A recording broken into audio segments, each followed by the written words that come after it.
تو میرے خیال میں یہ تو یہی سے ہی جیت گئے ہیں.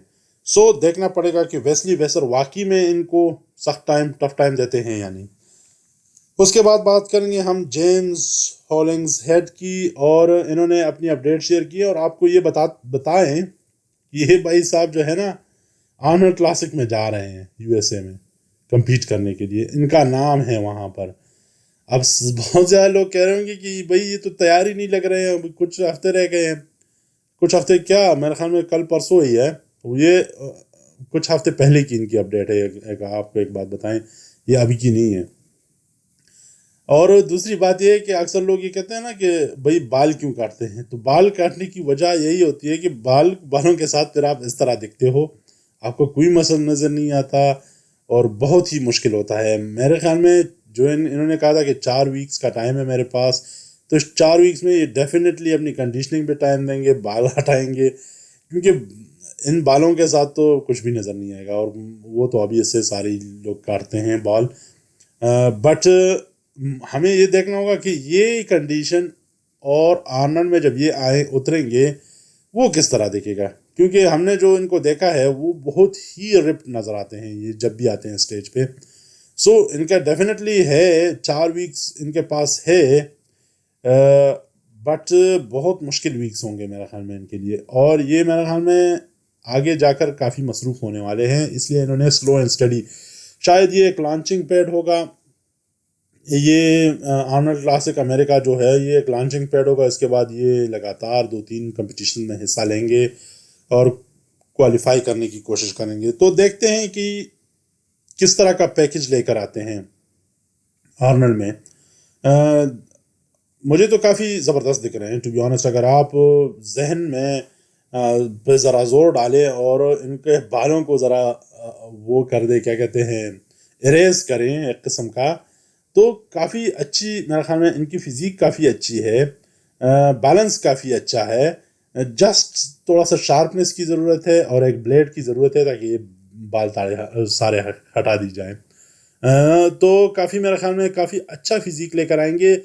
بٹ یہ ہے کہ یہ ٹاپ 5 یا ٹاپ 10 میں آنے والی فزیک ہے یا نہیں، یہ دیکھنے والی بات ہوگی. کافی اچھے باڈی بلڈرز آ رہے ہیں آرنولڈ کلاسک میں کمپیٹ کرنے کے لیے.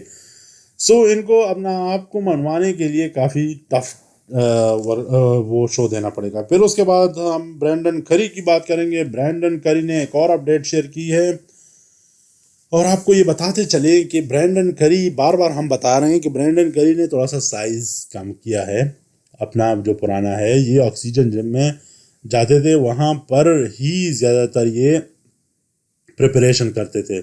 بٹ اس سال اس دفعہ، بلکہ کہہ سکتے ہیں اس سال تو نہیں، اس دفعہ انہوں نے کہا کہ نہیں میں گھر پہ ہی کروں گا کیونکہ فیملی کا مسئلہ اور پتہ نہیں کیا کیا، اور اس لیے انہوں نے کہا کہ میں دیکھنا چاہتا ہوں کہ میں اکیلے میں کس طرح پریپریشن کرتا ہوں.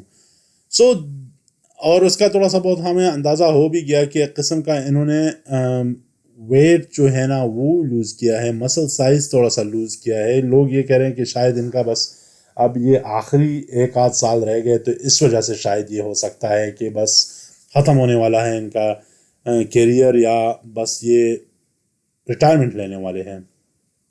اور سائز اس لیے انہوں نے کم کیا ہے، جبکہ یہ سال جو ہے میرے خیال میں سارے جو باڈی بلڈر ہے، صرف اسپیشلی جو اوپن میں کمپیٹ کرنے والے ہیں، ساروں نے گین کرنا شروع کیا ہے. گین اور کنڈیشننگ پہ بہت زیادہ انہوں نے وہ کیا کہتے ہیں توجہ دی ہے.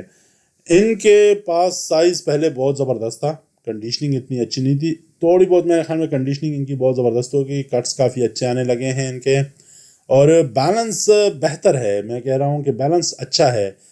بٹ یہی ہے کہ آپ کے ساتھ اگر مقابلے میں لیٹ سپوز ہم اور کسی کی بات نہیں کرتے، ولیم بونیک کی بات کرتے ہیں، وہ کھڑا ہو، ان سے ہیوی لگ رہا ہے، اور دوسری طرف سیمسن ڈوڈا کھڑا ہو، ڈیرک لانسورٹ کھڑا ہو، تو آپ کہاں پر اس سائز کے ساتھ ان کو کمپیٹ کر سکتے ہیں. سو ڈیفینیٹلی کنڈیشننگ اور بیلنس تو بہت اچھا ہے ان کے پاس، بٹ سائز کی وجہ سے میرے خیال میں ان کو تھوڑا سا بہت ہی سخت مقابلہ کرنا پڑے گا، اور کافی زیادہ مشکل ہوگا ان کے لیے. اب یہ کون سے نمبر پہ آتے ہیں یہ بھی دیکھنا ہوگا، کیونکہ یہ ٹاپ 10 میں تو آئے تھے، بٹ ٹاپ 10 میں جو ان سے پہلے باڈی بلڈر بنے تھے ان میں سے کن کن کو یہ ہرا کے آگے نکلتے ہیں، یہ دیکھنا پڑے گا۔